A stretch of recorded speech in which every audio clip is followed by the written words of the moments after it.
This podcast is brought to you by the IIEA, sharing ideas, shaping policy. Good afternoon.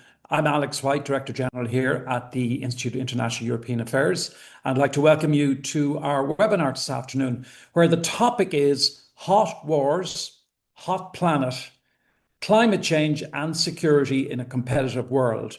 And in a sense, it brings together two, if not three, critical preoccupations of our day. So most interesting afternoon, most interesting hour, I think, in store for us. We're delighted to be joined by Erin Sikorsky, who is the Chief Executive of the International Hydropower Association, the IHA. And we'll hear from Erin in a moment. She's going to present for maybe 15 to 20 minutes. And then we'll have an opportunity for an interaction. So questions, insights will be, of course, welcome. And use the Q&A function to send your question in if you have one or anything you'd like to say. I'll be keeping an eye on them as Erin is speaking, obviously. So if something occurs to you, you don't need to wait until she's finished. You can just put them in as it occurs to you. And please, in accordance with our convention, identify yourself and your affiliation when you're asking a question. If you have an affiliation, you don't have to make one up if you don't have one. But if you do have one, please give us that. But definitely please do give us your name. Reminder that today's presentation and the Q&A afterwards are both on the record. Erin Sikorsky is Director of the Centre for Climate and Security, the CCS, and the International Military Council on Climate and Security, the IMCCS. She is also the author of Climate Change on the Battlefield, published earlier this year. Previously, Erin served as Deputy Director of the Strategic Futures Group on the US National Intelligence Council in the US, where she co-authored the quadrennial Global Trends Report and led the and she led also the US intelligence community's environmental and climate security analysis. She was the founding chair of the Climate Security Advisory Council, a US congressionally mandated group designed to facilitate coordination between the intelligence community and US government scientific agencies. Prior to her position on the NIC, Erin worked as a senior analyst in the US intelligence community for over a decade, leading teams examining conflict and instability risks in Africa and the Middle East. And she won the National Intelligence Analysis Award. So quite a bio there. And we're really looking forward to hearing from you, Erin. And without further ado, I will hand the floor over to you. Wonderful. Thank you so much, Alex, for the kind introduction. Thanks to the Institute of International and European Affairs for having me. It's a real pleasure to join you today and talk about climate security. And I'm really looking forward to having plenty of time for questions and discussions at the end. As Alex mentioned, I spent much of my career in the US intelligence community, and at the end was looking at climate and environment issues. But in that career, I was taught you always put the bottom line up front in any presentation or talk. And so what I will say to you today, and I think this will come through my remarks, is I'm worried we're in a really dangerous moment when it comes to climate change and national security, where instead of closing the gap between the climate security threat and the military and security response to that threat, that gap is actually growing wider. And I'll explain why I think that and what I think we can do about it as we go here. But first, I'm going to start with what has been the traditional model or approach to understanding climate and security, which has been the threat multiplier model, which asks the question, how does climate change affect existing security priorities, right? And whether these are countering Russia, competing with China, or curbing terrorism. So it takes existing threats and explores how climate change makes them worse. I think this model is absolutely correct in many ways and critical for military and security actors to understand. To be honest, though, we also have used this model over time because we don't want to scare anyone, right, in military and security services, right? We're not asking you to do more or care about different things. We're just going to help you do your current job better. And one of my favorite pieces of analysis actually in this vein came from the US State Department a couple of years ago, which analyzed the potential impact that climate change could have in a conflict over Taiwan. So this piece described a scenario in which a typhoon or an extreme storm could cause disproportionate impacts on one side or another of the conflict, right? It could knock out key infrastructure, it could disrupt supply chains, could block reinforcements, and it could contribute to miscalculation, either by the United States or China. It's a really great piece of analysis. It's available publicly, and I would encourage you to read it. We need more analysis like that, frankly. It's something I've advocated for a long time. My organization has, where you mainstream a climate lens into your traditional security priorities.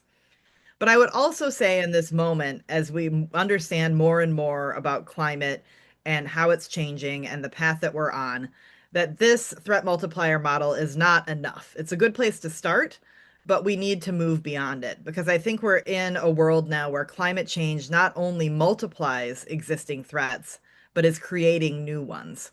And I think too few militaries or security institutions understand this necessarily. As I wrote in my book, Climate Change on the Battlefield, which was a comparative look at how militaries around the world are approaching the climate crisis, what I wrote was that even militaries that take climate change seriously tend to see it as something that merely alters or adds to their existing missions, instead of considering the potential for climate change to fundamentally reshape or reorient their core duties.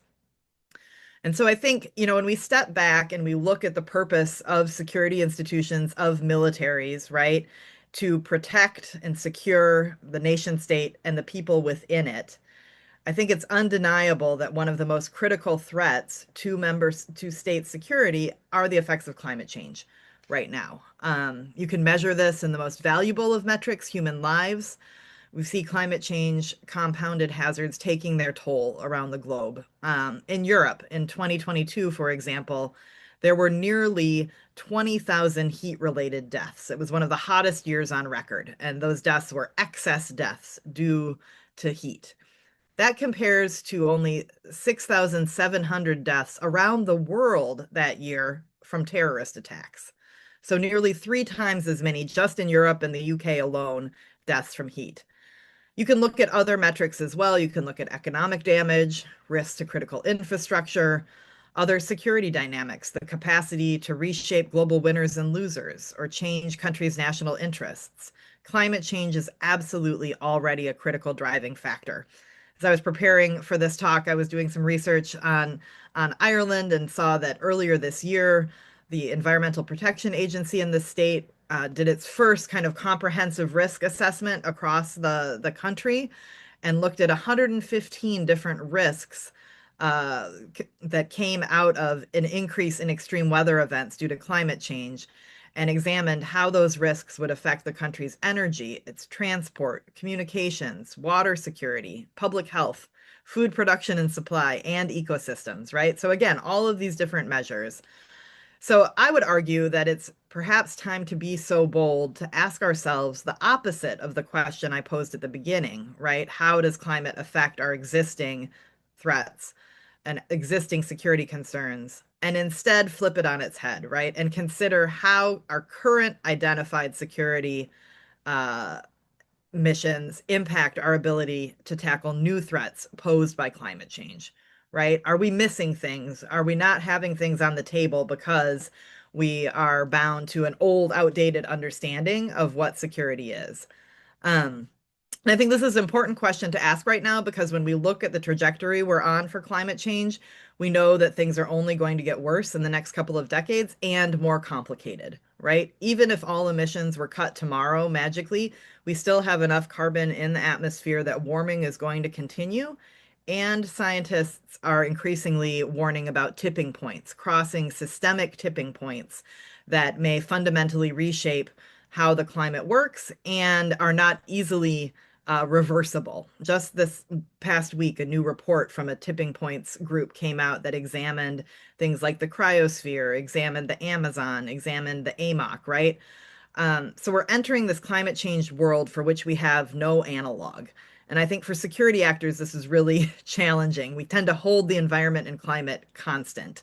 There's a great academic out of the University of Texas at Austin here in the United States his name is Josh Busby, and he calls this the end of stationarity, right? Which is hard for us to grapple with and recognize and challenge our assumptions about how the world works. There's a great book also by a Canadian named John Valiant that came out in the last couple of years called Fire Weather. And in that book, he talks about how humans have the tendency that the worst thing you've ever experienced or the worst thing in history is the worst thing you will ever experience, right? You have a hard time putting yourself in a new mindset. And so I think all of that is critical for national security actors to think about. What makes it even harder is that we're not on a linear trajectory, right, to just more extreme weather events. As I was talking about tipping points, we're entering a moment of greater uncertainty and potential major disruptions, whether it's the reversal of key ocean currents, the melting of the Greenland ice sheet, the potential for the collapse of multiple breadbaskets simultaneously, right? Discontinuities and shocks are the name of the game in the decades to come. And I think this is what security institutions need to recognize, and those that do will be the ones that have advantage, right, going forward. Unfortunately, though, I think going back to my bluff, I think we're getting in a moment where as this threat picture is becoming more clear, it's becoming harder for security and military institutions, particularly in the West, to be bold in how they address it. So it's hard to meet the moment. For example, in the United States, you've got the administration calling climate a con job at the United Nations. You've got the Secretary of Defense saying we don't do climate change crap anymore, if you'll excuse my language. His words, not mine, right? And you have the NATO summit last summer where the word climate change was not uttered because NATO was so concerned about keeping the United States in. They didn't want to do anything to put an issue on the table that the US might disagree with. You also have the EU grappling with member states having to increase defense spending.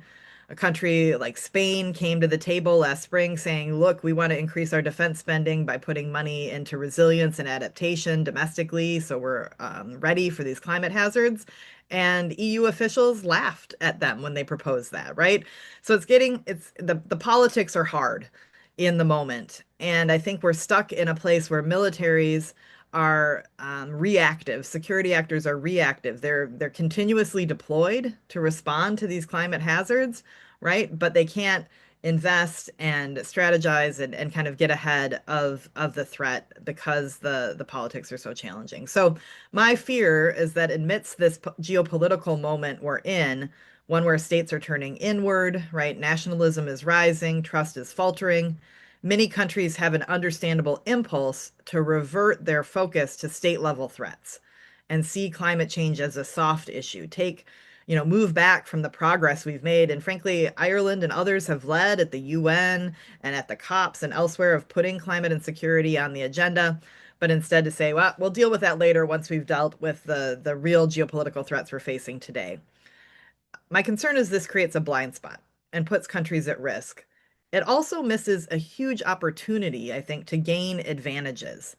It misses opportunities for things I would call no regrets investments, right? That are buy one, get one free, or really get 5 or 10 free.